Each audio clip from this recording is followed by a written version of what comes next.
National Weather Service in Louisville has issued a flood warning for northeastern Bullitt County in central Kentucky, Jefferson County in central Kentucky, northwestern Spencer County in central Kentucky, until 6 p.m. Eastern Daylight Time.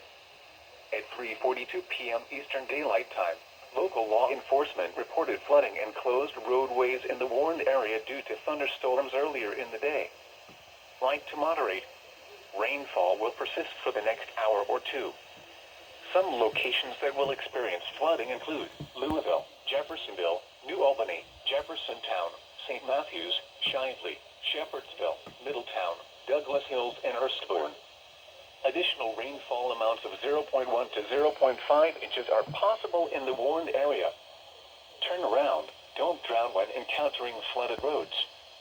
Most flood deaths occur in vehicles.